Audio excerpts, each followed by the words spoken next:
Jackson Mayor Randy Evans will no doubt be front and center when it comes to being a cheerleader for the city's proposed 1.5% city income tax, which will be on the citywide ballot in the November 3 general election.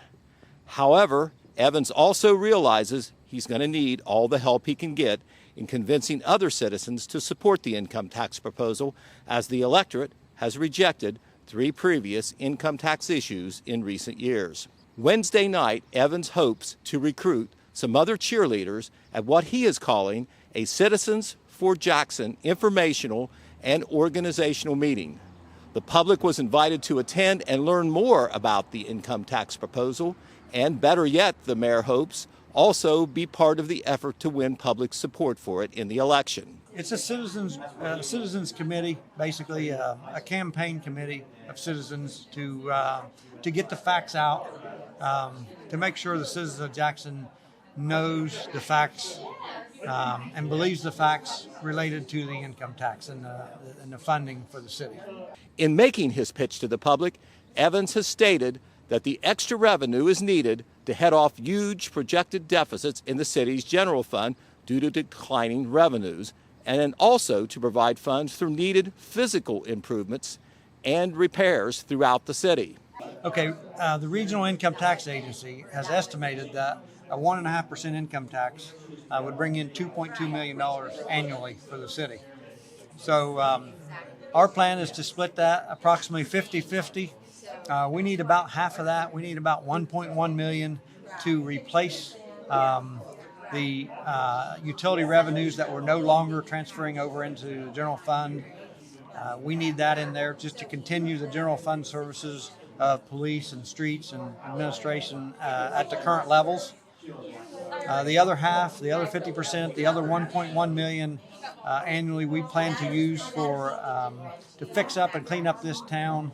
And by that I mean infrastructure repairs to streets and sidewalks and buildings, city buildings, and demolition of dangerous buildings. A lot of that work hadn't been done for a long time, and it takes money to do it. And we need. That's what we hope to do with the other the other half of the income tax. Evans says that a lack of funding in the past has resulted in these infrastructure needs being largely left undone for quite a number of years. In conjunction with the income tax proposal, City Council recently approved the mayor's proposal for an across-the-board electric rate reduction, which includes a 10% reduction for residential customers who live inside the city limits, with smaller percentage reductions set for all other city electric customers. The reductions are to take effect with the September billing. People think we've raised utility rates because we just went through a heat wave. The electric bills coming out right now are high.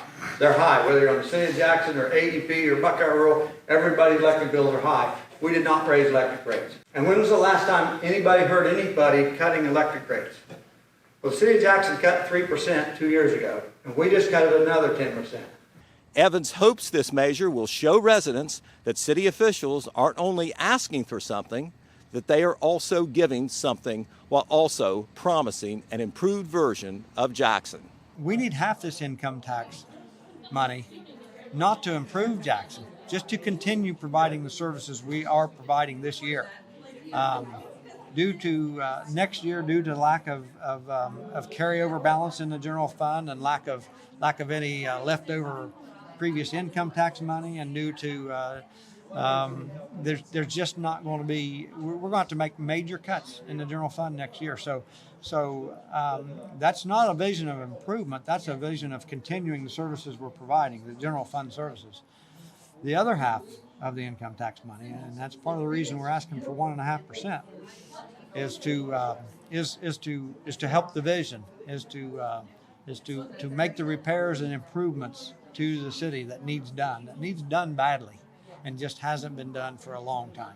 We've got to reach out to the citizens and make them understand the true situation. We've got to get the facts out. We've got to get the facts out to the citizens, and we've got to make them understand, and we've got to make them believe it. And I think in the past, and part of what we've done, I think, is in the first seven months of our administration is we've showed them that we're serious about making cuts, and we're serious about running this town as efficiently as possible. We cut $2 million out of the overall budget for our first year there. The city of Jackson is down 15 employees from where we were 2 years ago.